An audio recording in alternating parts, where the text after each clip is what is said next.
Hello everyone, this is Rexar of the YouTube and sometimes Twitch channel Not Quite There Gaming, bringing you another Warframe video about Warframes.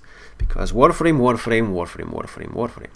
And this time, we're gonna be taking a look at Frost. And his idle animation is it repeats too often, which is weird.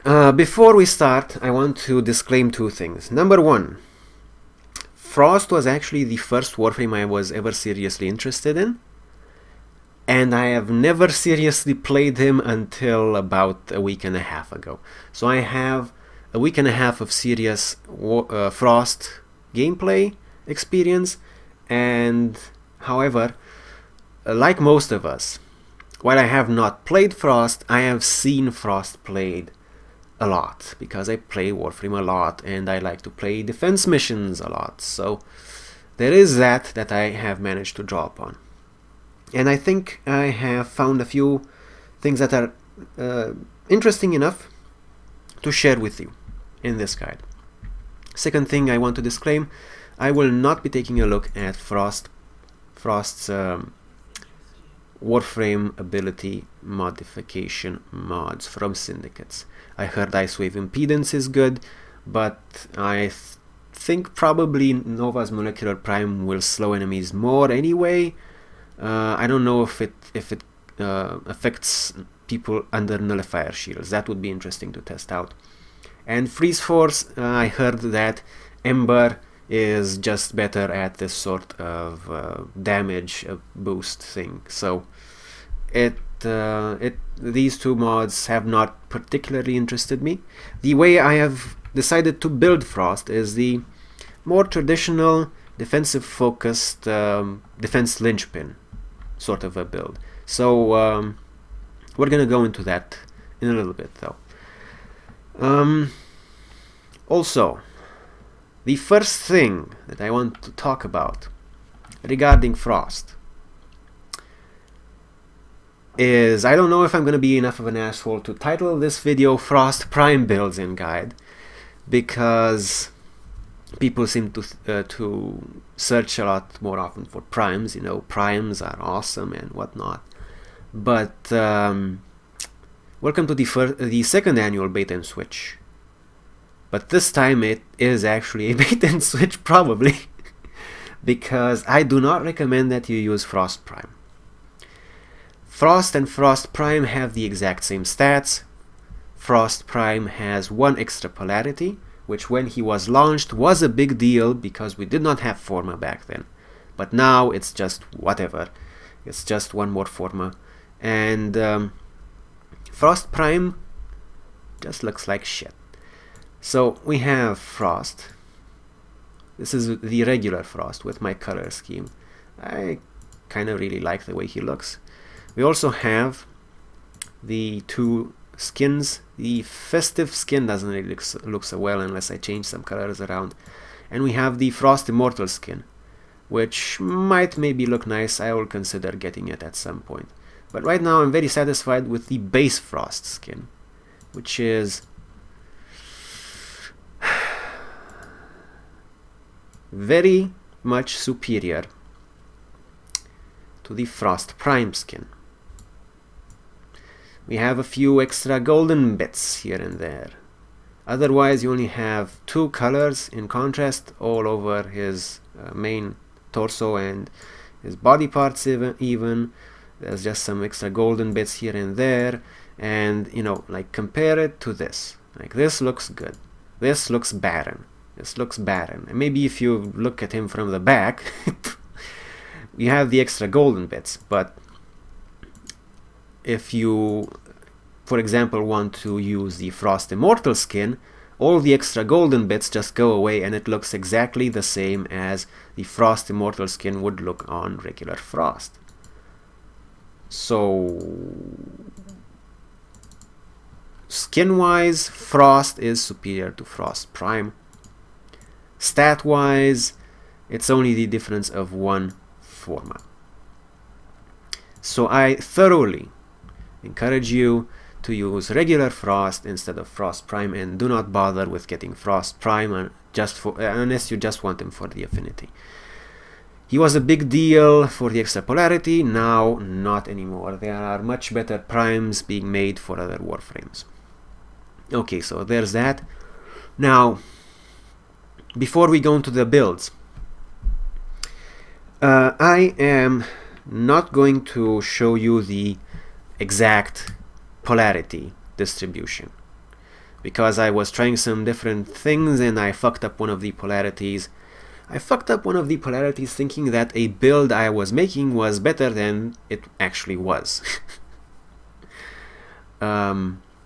So you're gonna find the exact polarity distribution in the description of this video, as usual, in the form of Warframe Builder links. I'm going to try to make them as tight as possible. And we're gonna take a look at some Frost builds right now. But we are going to have several variants. And because I switched, I have to give you this little portion in which just pretend you didn't see anything. And we're gonna be taking a look first at a Frost build that is not good. This Frost build is not good. And if someone skipped ahead, well, sucks to be you. But we're gonna start this off by taking a look at a Frost build that does not work properly. Why does this Frost build not work properly? Let's disregard the aura slot because I want to talk about it, about that in a while. Let's take a look at the other mods. We have maximum power efficiency. That sounds good, doesn't it? I mean, it does lower duration, but we have duration compensation. The snow globe in this build would last about 50 something seconds, which is great. With Intensify and Transient Fortitude maxed. I'm not maxing it because I'm too cheap right now. With Transient Fortitude max and Intensify and the Arcane Squall helmet, which I thoroughly recommend that you get, which is another reason not to think about Frost Prime, because you change the helmet anyway. With those two power strength enhancing mods, we have a total of about 7,950 health points on the snow globe and with the Squall helmet. Okay, so 8k effective health points on the snow globe. If we were to put in Blind Rage or maybe Steel, whatever the hell it is, because I never use it, what even is it? Steel Fiber, there we go. I don't even use that thing anymore ever since the armor changes. If we were to do that, we would get 12k on a snow globe, and we would just send the power efficiency down the toilet. Right now we have 8k snow globe and we have 75% power efficiency. If we were to slot in Blind Rage and Steel Fiber, we would get a 12k snow globe and 35% power efficiency. So that would mean for the roughly same amount of energy, we would then get a snow globe. We would get snow globes in a total of 36k health points. Right now, for 4 casts instead of 3 casts for the other one, we would get 24k worth of effective health points for snow globes. Now you're saying, well, it obviously means the other build is much better, right? Well, no. No, it's not, because in order to get that, we would need to sacrifice 2 extra mod slots, and we need those. So that's my reasoning behind that, but that does not explain why this build is actually a bad Frost build. One word encompasses why this is a bad Frost build. On paper, this is a great build. You have narrow-minded prime continuity stretch, all that other stuff I talked about. We have redirection. Frost has great base shields and is greatly helped along by redirection. Bombards. Area of effect damage does not per se go through the snow globe. it stops the projectile at the edge of the snow globe. The explosion damages people through the snow globe. So actually area of effect damage does go through snow globe. The projectiles are the ones that are stopped. This build's snow globe is too small to defend against bombards, especially in Tower Fort defense missions. And I realized this the hard way, of course. I was running some Tower Fort defense missions out of my own keys to test Frost, and yeah, people started dying left and right, and the pod itself was too close to the edge of this type of a snow globe, this range of a snow globe, and it was getting damaged as well. So I resorted to some strategies that I will be sharing with you later, but that is not something we really want to rely on all the time. And I have some variations of those strategies that I want to share with you in the abilities section. So, why is this build a bad build? Bombards. If you don't go up against bombards or other area of effect projectile weapons, this build might be okay for you. But I think I will still recommend the next build that I will show you. And this one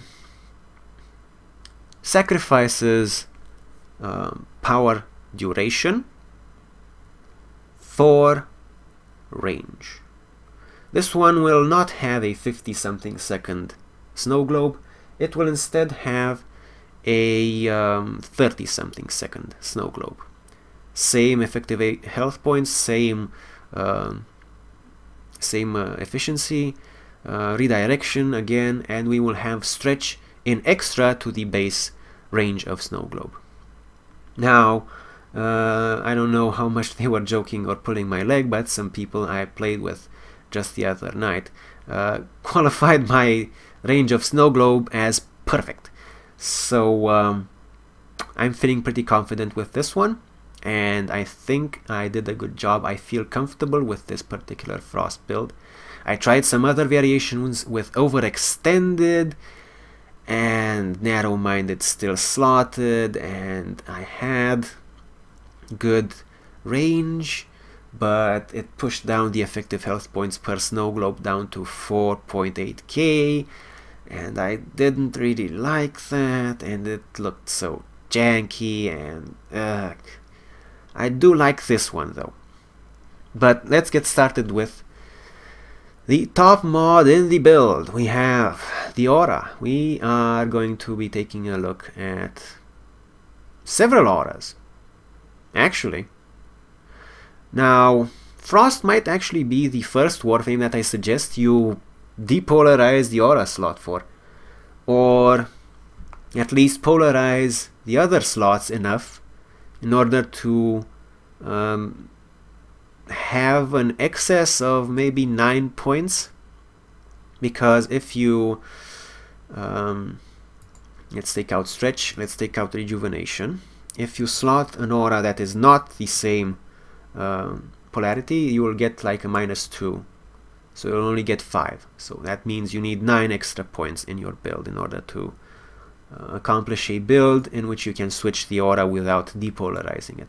I think it's actually better to just overcompensate with polarities in the main section instead of depolarizing the aura, because you would only really get 2 polarity points from a non-polarity matching aura extra versus slotting in the wrong polarity.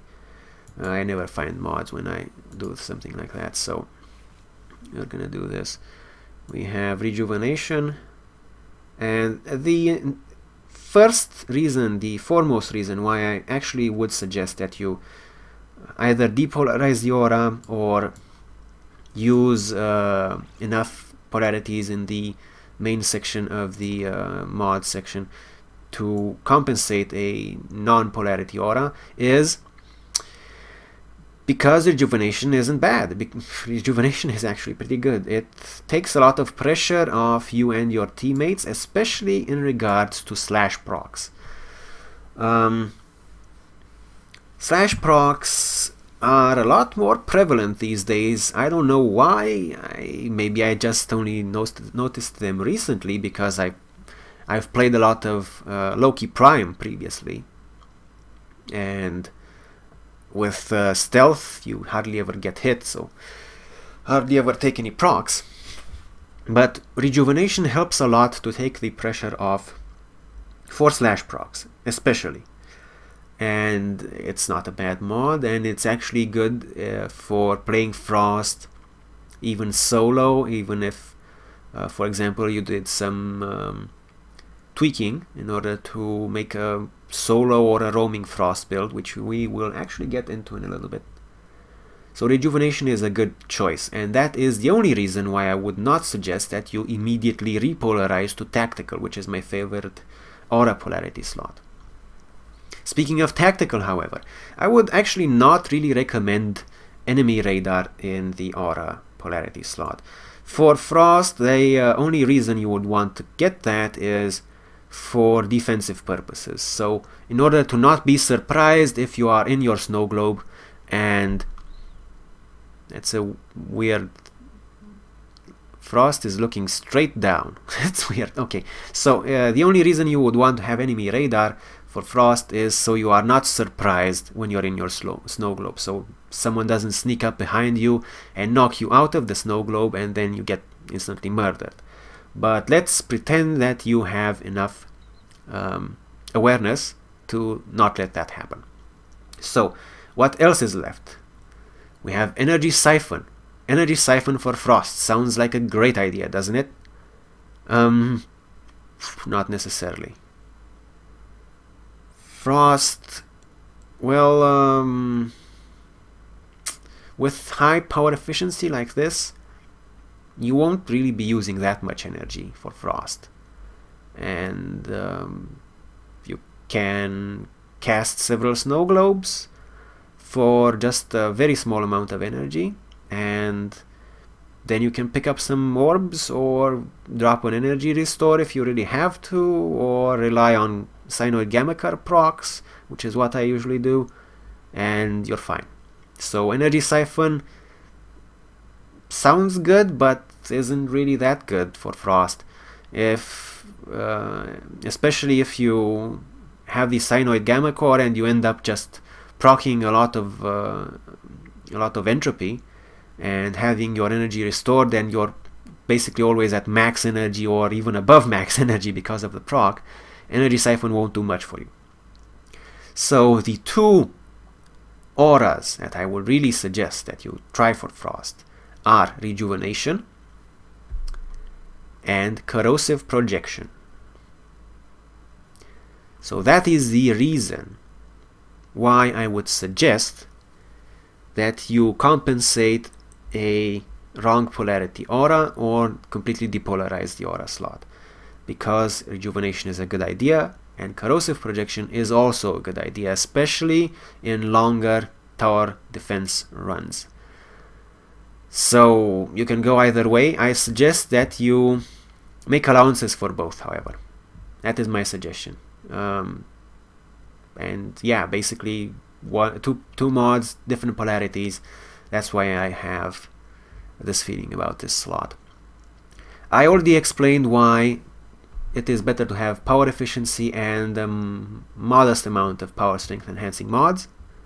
We still get about 8k effective HP on the snow globe, and we can recast whenever the hell.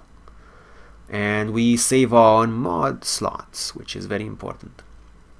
And in this build we have Constitution and we have Primed Continuity. Instead of Narrow-Minded, we have those, and we have Stretch to further enhance the range of Snow Globe. We also have Redirection because, as I said, Frost has very good base shield and Redirection works really well with him. Now, I would have really loved to have Vitality in there as well, but we really need Constitution to have a decent enough duration for Snow Globe, and we need Stretch in order to counteract those bombards. Okay, so that's that. You might want to sacrifice Intensify for Vitality if you really think you need it, but I don't think it's required. Now, if you wanted to make, for example, a roaming build for Frost, a build for Frost for being more mobile, you know, you might want to take out Constitution and Stretch and slot something else in there. In this circumstance, I would actually suggest that you slot Vitality, definitely, most definitely. And for that last slot, I might actually suggest that you slot Stretch again. I'm actually very, very torn between Stretch and Natural Talent. But I think Stretch is the one that is going to edge out ahead. When you are playing a Frost Warframe on a map that is not defense or something similar, the idea that I'm trying to convey is that it is less important what duration you have on your snow globe, because you're going to move past it pretty soon anyway. So we have Stretch for extra range for, it's more about extra range for Ice Wave, for Avalanche, which actually works well. It's nice to have that extra range. Or you can try Natural Talent in order to cast those faster. Now the paradox that I find with Avalanche is, I'm gonna tell it to you now, it seems that the duration for which enemies are staggered and then frozen is directly linked to the amount of time you spend casting Avalanche. So Natural Talent for Avalanche really doesn't do much at all, unless you are having problems with getting shot by enemies farther away than the range of Avalanche, in which case, guess what, Stretch. Natural Talent helps with Ice Wave. It does help you cast it faster. It actually helps you cast Snow Globe faster. But if you really need those extra fractions of a second, do you? I don't know. So if you want to make a Frost build for more in motion missions, try Rejuvenation, definitely in those cases, Rejuvenation. And a variant with Vitality instead of Constitution. Okay, but for what I would like to talk about in this video, we're going to be using Constitution, and it disappeared again. Oh boy. I like in Warframe Builder when it just sets mods you unslot at the very start. Over here it just sets them in whatever slot is available at the time, and it might not be something predictable. Okay, so this is the build that I would really recommend for you. Rejuvenation or Corrosive Projection. I am going to be doing some more formatting work to get rid of this defensive polarity. And oh, by the way, Frost Prime gets 2 defensive polarities, so you might actually have to get rid of that defensive polarity anyway if you want to do Frost Prime. So there's basically no advantage of using Frost Prime instead of Frost. Okay, so we have this build, maybe with Rejuvenation, maybe with Corrosive Projection. Find it in the description. Now this is basically it for the modding portion, but I really want to talk about Frost's abilities. I want to talk about a few interesting synergies with equipment, and we're gonna go into that next. Thank you very much for watching so far. I would actually suggest, even if you are a very experienced Frost player, to at least check out the numbers on the Warframe Builder links that I will link below, and you might find that the effective health points, the duration of the snow globes, and so on are actually appealing, even if you like that stronger snow globe. I see. Well, let's get into the abilities section. I want to talk a lot about snow globes. So what are we gonna do? We're gonna talk about Freeze, Ice Wave, and then we're gonna talk about Avalanche, and we're gonna save snow globe for last because I'm going to talk too much about it. Freeze, first of all. A frigid energy blast that freezes targets in their tracks. You freeze an enemy, and if you do too much damage to that enemy, they get unfrozen. Do I have the gist of it? I think I do. So what is this good for? Stunning temporarily enemies that are inconvenient, like maybe a heavy enemy got into your snow globe and it is slowly shooting at the pod, and you can do a freeze to stop them. Problem: your sentinel will break the freeze. Your teammates will break the freeze. Area of effect damage that someone else may have lain down will also break the freeze. Everything will break the freeze. So freeze sounds usable on paper, but in practice it is not really usable. You can see the damage values of my builds in Warframe Builder under details. If you find the damage itself to be useful at some point, go for it. In, for example, interception missions, when you are really far away from a point and you don't have a main weapon, let's put it that way, so it's getting really niche here.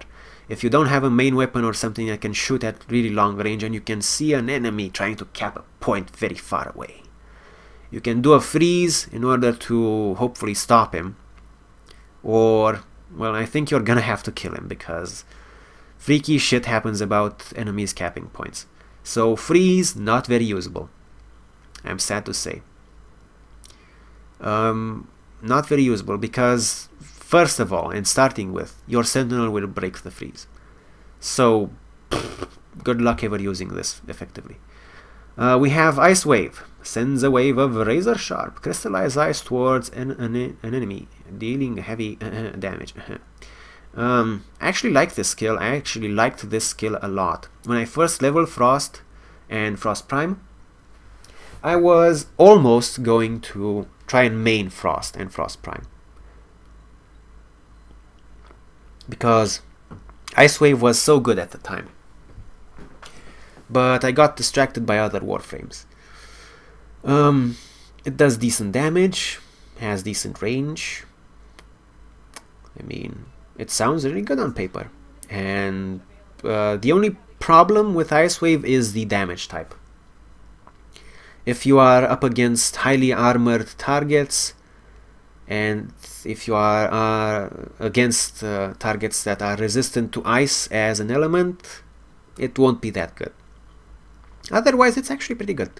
It's just damage. If you want to try the modifier mod, you can give that a shot. Personally, I haven't tried it yet, and I don't think I have enough room in my build to put that in.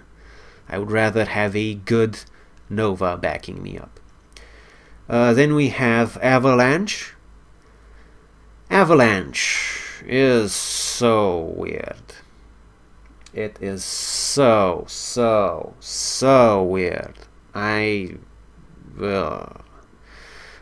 So Avalanche does decent damage, again the problems being damage typing and armor reduction. If the range is okay with stretch, it's okay, it's just okay.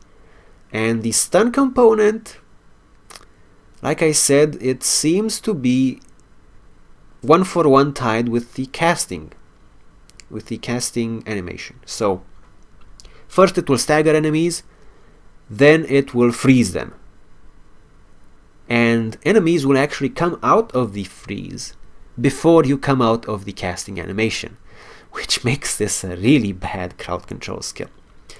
And if you can't do damage, which you probably won't be able to do damage with the skill after a while in Tower 4 defense, this will be useless pretty fast. There are, however, two things that you can use Avalanche for that make it an interesting button to press. First of all, more obviously, we have the fact that Avalanche does indeed stagger and freeze enemies during the casting animation. So if your teammates are on point, you can use the crowd control effects of Avalanche to completely stop enemies, for example enemies that have breached your snow globe and are getting too close to the pod, or just a massive amount of enemies that are very close to the point you are defending. So you will effectively forgo your own damage potential in order to keep enemies stunned. However, do not rely on Avalanche's crowd control abilities even in that case. Always have a snow globe up. The other thing that you can use Avalanche for, the button, is when you're casting Avalanche you cannot be knocked down. And that is actually what I find myself most using Avalanche for these days. When you have that annoying fire wave attack that some Eximus enemies do, just cast Avalanche before the fire wave hits you. Avalanche is good for that. Snow Globe is actually good for that as well. You will not be knocked down during the Snow Globe cast animation, but that is a much shorter cast animation. So it's much easier to deny the knockdown by using Avalanche. And I think that's actually an important thing, especially with high power efficiency like we have on this build. You can spare that extra energy just to deny a knockdown, because as Frost you are more often than not the linchpin of a party in which you are. So if you get knocked down and knocked back, you might get knocked out of the snow globe, and then you might get shot in the face and killed, and then everyone dies, which is a bad idea. On the other hand, it's still crap damage probably at that level. So that's what I use Avalanche for. And you can also use it for the small radial stuns that heavy enemies do.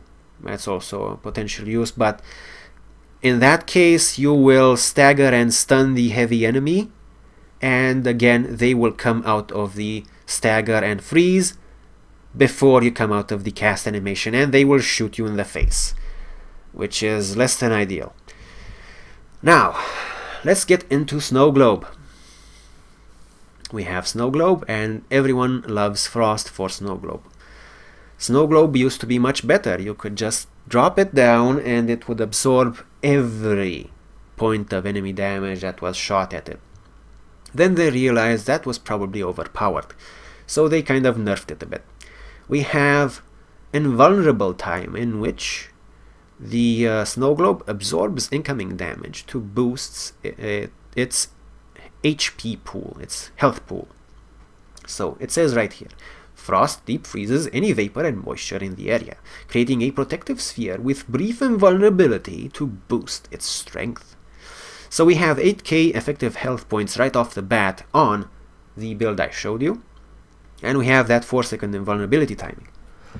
But before we get into that, appearance, energy color. Now on the wiki you have a very sound piece of advice. Frost Snow Globe can cause a lot of bloom. Frost Snow Globe can be difficult to see through, especially when the particle effects in the snow globe are very bright. So for example, I like to use this very bright yellow color for my warframes for energy color. And I tried that, you know, I was gonna stick with my guns, and that was not a very good idea. Especially when you're relying on a build like this, which is high power efficiency and relies on casting several snow globes in the same area to cover each other. Because then the bloom gets really bad. So the wiki says, use black for your energy color. That will make the snow globe almost completely transparent, and the particle effects in the snow globe will become pretty much invisible. Now, if you don't have smoke, try some other very dark colors. They should have a similar effect. But if you do have smoke, I really the smoke palette, I do mean. Let's see, where was it? Okay, smoke colors, there you go. I do recommend that you try not this black, which seems to be inexplicably tied to this black, but the third black on the bottom left. This makes the snow globe slightly visible, the particle effects slightly visible as well. They are not especially cumbersome, they don't get in the way too much. Even when you cast very many repetitions of snow globe, the bloom starts to get noticeable as you have more snow globes in the same area, but it isn't that bad. Why do I say use this particular black instead of this particular black? Because the slightly less black energy color that I use still allows you to see the snow globe and the particle effects. That is important because now that Frost's snow globe can be effectively killed, it can be depleted entirely, you will want to know when that happens. And if your snow globe is entirely invisible or very close to it, you might be in the unfortunate position of fighting under a snow globe that doesn't exist, then dying, and then it just went to shit. So slight visibility on the snow globe is something that I encourage.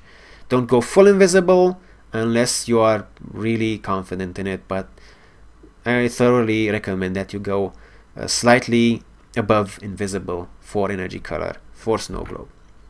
Okay, now back to snow globe.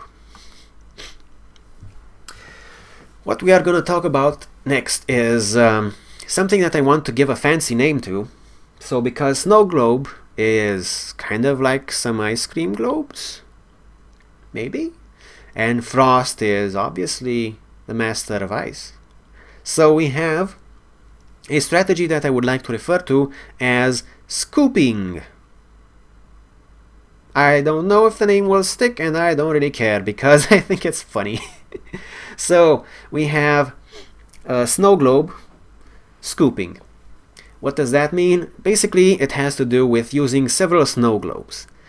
And we're gonna start with the dumbest way to use several snow globes, which is still useful, because there are some other dumber ways to use snow globe that are not useful, and we're not gonna cover those. But the first and easiest to describe way to use snow globe in scooping fashion, so several snow globes, is just cast several snow globes in the same area, and basically instead of having one strong snow globe, you will have several weaker snow globes that cover the same area. Done and done, just simple. That's the basic of it. If in another setting you could use snow globe in order to cover your retreat or defend yourself against large waves of enemies while you do something, like for example activate a console or a survival pod. When you want to do something like this, evaluate where your enemies will be coming from and drop several snow globes along the way. The key here is not so much the ability for snow globe to absorb incoming damage, but the ability for snow globe to slow any enemies that are coming in. So the strategy here would be to cover a larger area with snow globes so that you have a larger area slowed. This is especially useful when you are fighting against infested. Of course, this means that you won't be able to shoot those infested, but since you are going for an objective, you want to activate something, that should not be a problem. Once you are done with that, just resume business as usual, as they say. Also, abilities that go through walls and stuff, like Avalanche, the abilities that directly affect every enemy in range, should not be encumbered by this kind of a use of Snow Globe. You can also just use it to look fancy. There is that map, that Dark Sector defense map, Say Many I think it's called, and where the pod moves. And this one time the pod was moving and I was there testing Frost, and I cast a string of snow globes from one position to the other. It was kind of cute. But that won't really be useful for anything. So we have that particular use of scooping, which is just putting snow globes basically next to each other. But the more important, the more interesting way of using this strategy that I want to refer to as scooping is when you are defending the pod, as you usually are as Frost, you usually cast Snow Globe on the pod, obviously. Now, Frost's Snow Globe is actually centered on the position where Frost is leaning towards when he is extending his arms to do the Snow Globe. So roughly where his neck or head would be in that position is where the Snow Globe's center will be. If you cast one Snow Globe towards the pod, one Snow Globe looking away from the pod, one Snow Globe to your left, one Snow Globe to your right, you will have 4 Snow Globes that do not overlap each other perfectly. Now, these Snow Globes will actually have a much clearer prioritization as to when they are absorbing damage. And this is useful for 2 reasons. Number 1 is very obvious, but, well, you know, you will actually gain a few feet of extra range, because obviously Frost is leaning towards one direction, then he's leaning towards another direction. So this is useful for fighting against bombards, because your effective shielded area is slightly larger. And a variation of this is what I used when I found out that my initial build was not going to cut it against bombards, and we somehow survived it. But what is really interesting about using this very close range scooping, this very small difference scooping, is you do one Snow Globe on the pod itself, which is the primary Snow Globe, and that is the one that you will probably rely on for the most time. That is the just-in-case Snow Globe, the one you start with, actually, because it will expire first.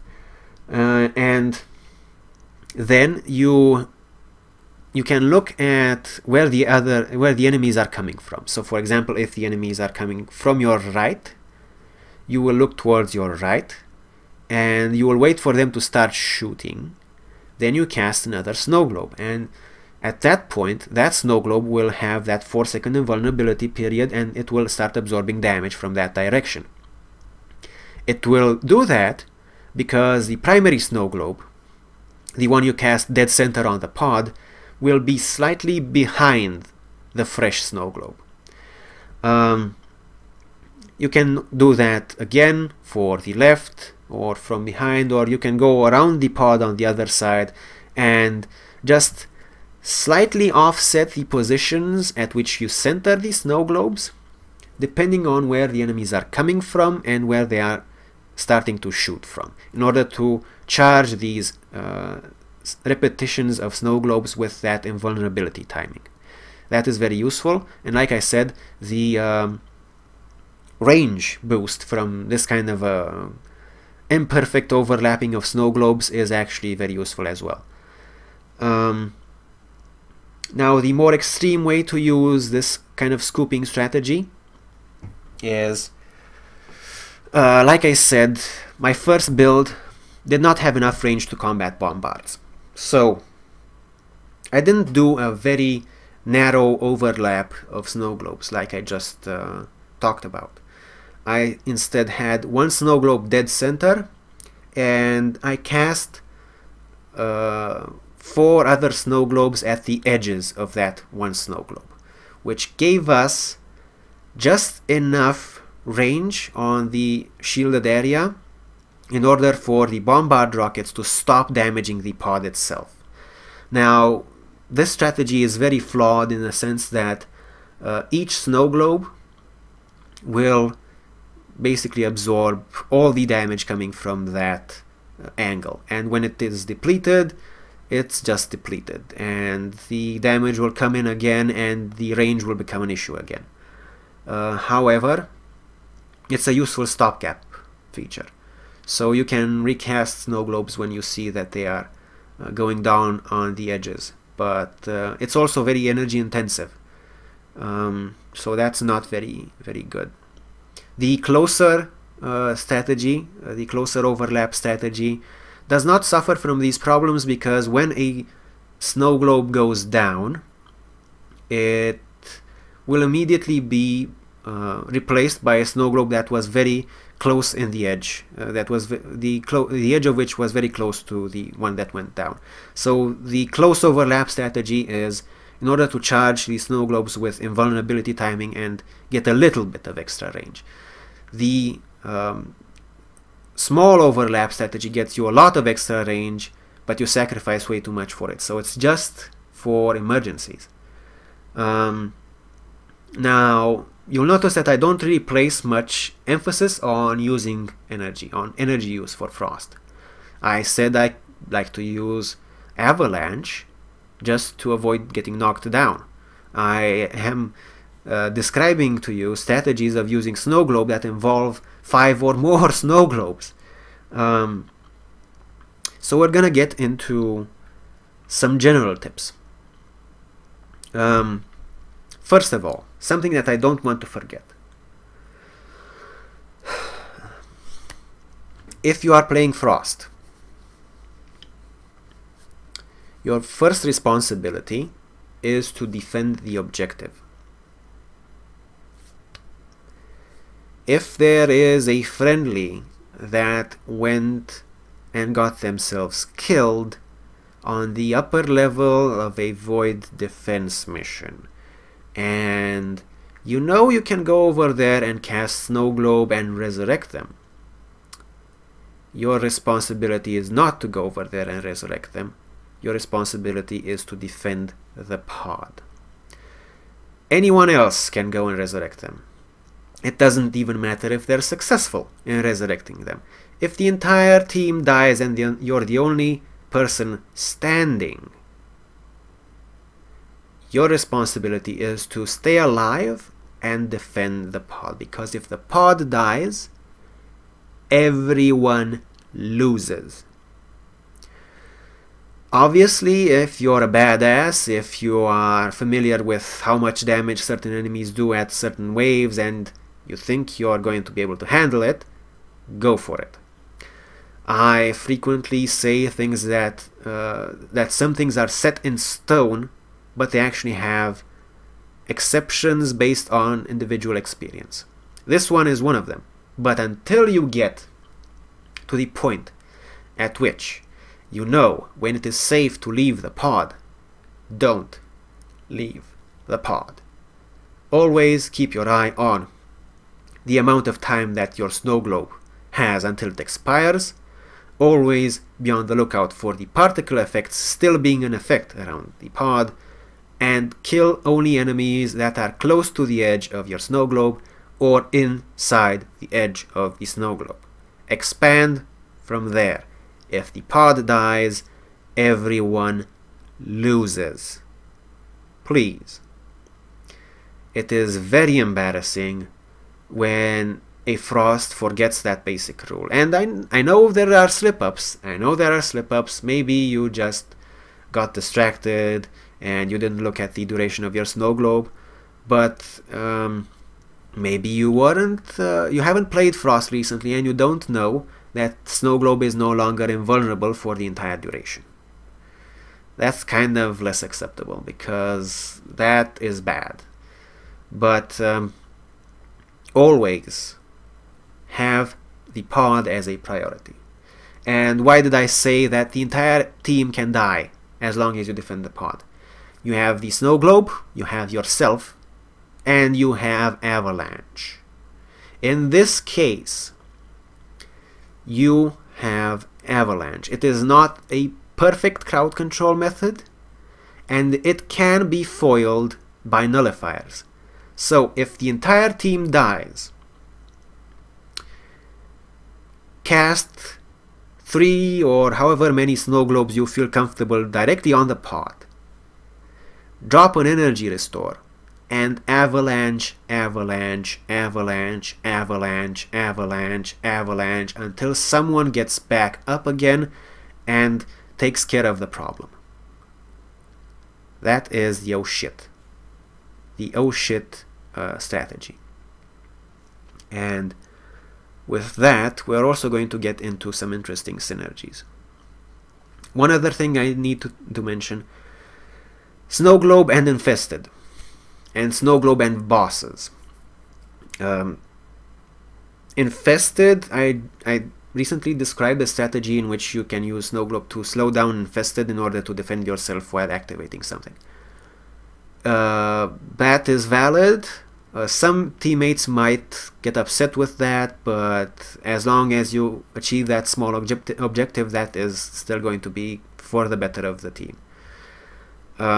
If you are fighting Infested in general, however, do not use those types of strategies, especially with pickup groups, because a lot of people, when they go up against Infested, they take weapons that are area of effect, that are explosive weapons, like for example the Ogress or the Penta, and using a snow globe in that situation can lead to instantaneous death, which is bad. If you are, however, playing with teammates that you know, if you are playing with people that you talk about the situation before you go into the mission, you can use Snow Globe in some interesting ways against Infested. Mesa at this time still shoots through Snow Globe perfectly, so you can cover a large area with Snow Globes, like I previously described, to slow down Infested, and have Mesa at the center just peacemakering everyone that is coming into visible range. That's one way of doing it. But I don't really want to go too much into detail regarding this. The general rule of thumb for using Frost and Snow Globe against Infested is don't. Now I would love to say that the ranged MOA enemies that Infested have gotten recently are affected by Snow Globe, but I can't. I tested Snow Globe against the MOAs that spit those pools of acid or whatever it is, the goop pools, and it seemed like it was stopping the pools of acid at the very edge of the Snow Globe. So, like bombard shots, which the projectile explodes on the surface of the Snow Globe and the AoE goes through, it looked like the projectiles of the spitter MOAs were hitting the edge of the Snow Globe, and the damaging areas were overlapping with the edges of the Snow Globe. I was really happy about it. But then an Eximus spitter MOA came up and it started spitting through my Snow Globe entirely. So I don't think Snow Globe works against Infested MOAs. Maybe it's just the Eximus. I don't know. I wish I could tell you, but it doesn't seem conclusive. Not yet. The other thing I wanted to really mention was Snow Globe versus bosses. The rule of thumb is don't. The specifics of when you should are things I think you should find out yourself. I can't really think of any situation offhand in which something like that would really be very useful. There are the sabotage mini bosses. There's that one sabotage mini boss which has the sniper rifle, I think, and it might be useful against that, but the idea is don't ever drop a snow globe on a boss. This is underlined on the wiki as well. I need to underline it in my video. Do not drop snow globe on a boss. Do not drop snow globe on infested until you learn the very specific circumstances in which you can, and always in these circumstances communicate with your team beforehand, not after the fact. Don't tell them they're morons because they didn't know the way you wanted to use the snow globe. Tell them beforehand, I want to use the snow globe because it's going to be awesome, because we can do this trick with this boss or these infested. And if they actually reply with okay or something, then you do it. If they don't reply, then you still don't do it. Okay? Please just do that for me. I know you have an awesome strategy, but if your teammates aren't willing to go along with it, it's just going to cut out 3 people from the team, and you're just going to be running a solo mission at that point with 3 very upset people. So yeah, I think that about covers it for general talkie about the abilities. Now I want to get into synergies. I think I'm going long with this one. Oh my god. So synergies. I already talked about the energy color. Please keep that in mind.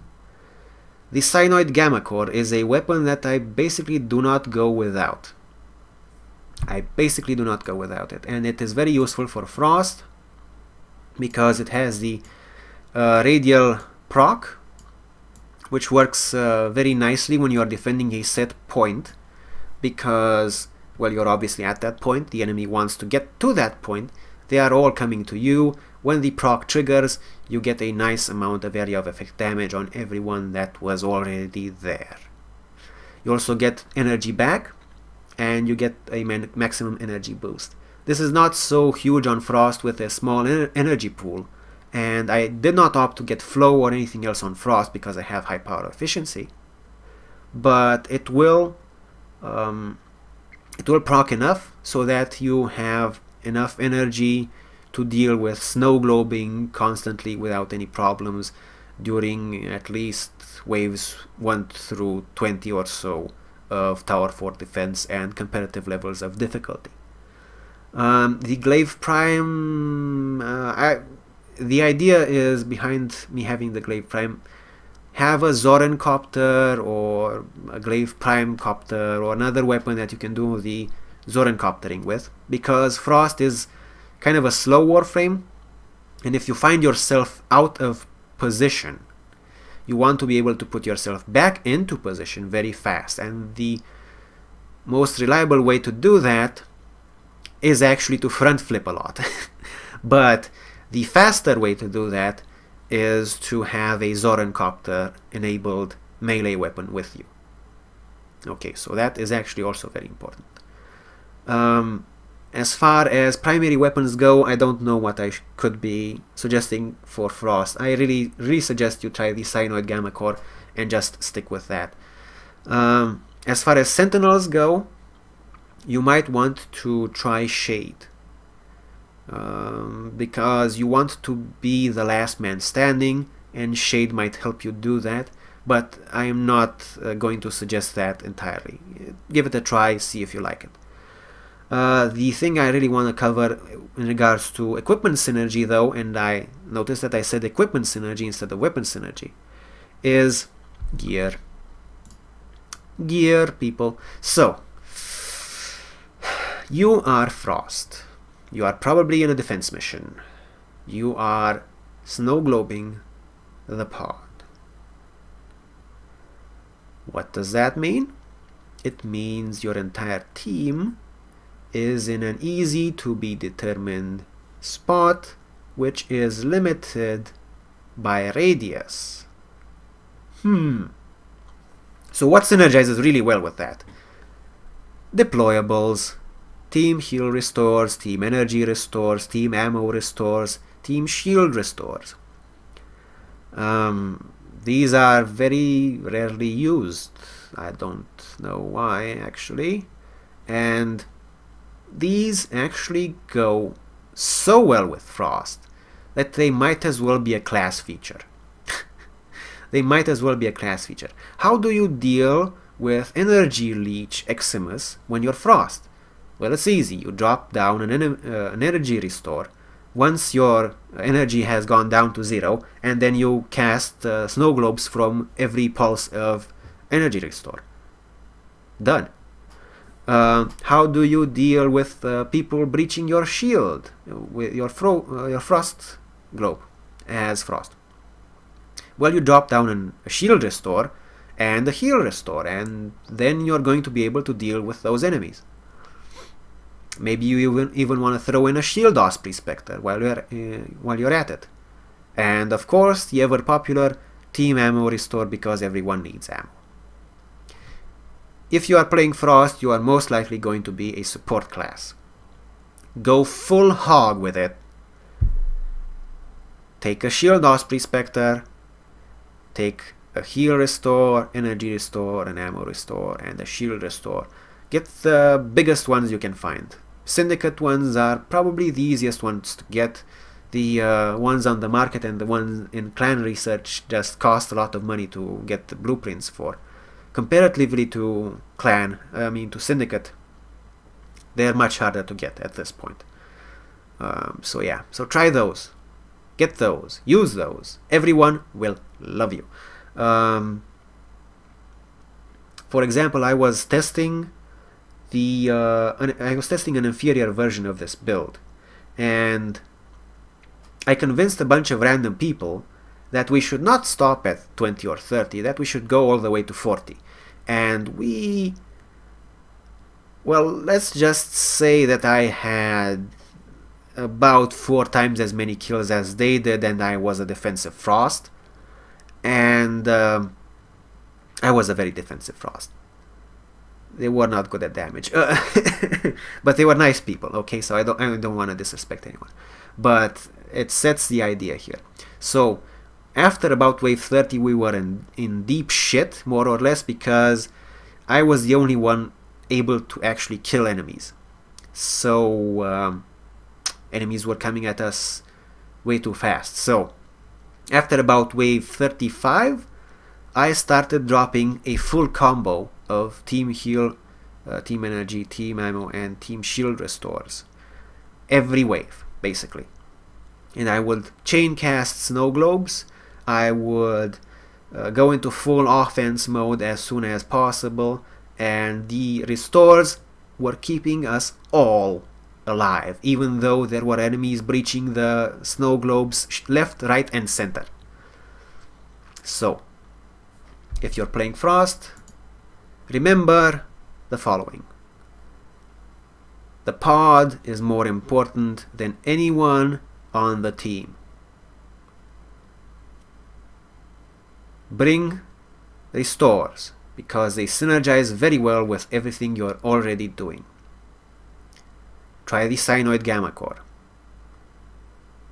Do not use Snow Globe in niche situations unless you talk to people beforehand. And one other thing that I want to really underline: always keep an eye on your duration for Snow Globe. I suggest that you recast when it goes below 5 seconds. And even between waves, you have high power efficiency. Make sure the pod is always covered by a Snow Globe. Always. If you also the final point in this incredibly long guide that is going to probably make me lose my voice is prioritize your own life. That sounds kind of weird, doesn't it? But the pod is very important, and your life is also very important.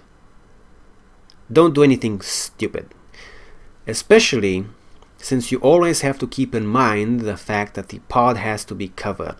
When you get downed, you're probably not going to be rezzed for at least 10 seconds. Especially with this build which has low power duration, that might be a problem. But when you're going through high waves of T4 defense, the duration itself isn't even going to be a problem. The fact that your snow globes are going to get destroyed is going to be the problem itself. So don't die. Just keep yourself safe. Also, on that note, the Cyanoid Gamma Core is very useful, and you should watch my Cyanoid Gamma Core build for the punch-through Cyanoid Gamma Core build. Because guess what? You can actually play Gears of War in Warframe if you use that build. You can hide behind obstacles, and if you know roughly where the enemy is, you hide behind the obstacle. They can't shoot you, but you can still shoot them with the Cyanoid Gamma Core punch-through, which is really fun. Okay, now God damn it, I think this is a 1 hour and 5 minute video. I don't know who will watch it, but if you do, God bless you, and Happy New Year, and thanks very much for watching. I hope this was helpful to you. If you just watched the, if you just looked at the builds in the description and you tuned in for the end of this video, well, thanks anyway for being interested in my guide series. Thanks very much for being interested in this particular video itself. This has been Rexer of the YouTube and sometimes Twitch channel Not Quite There Gaming, losing my voice for the second week in a row. Bye bye for now.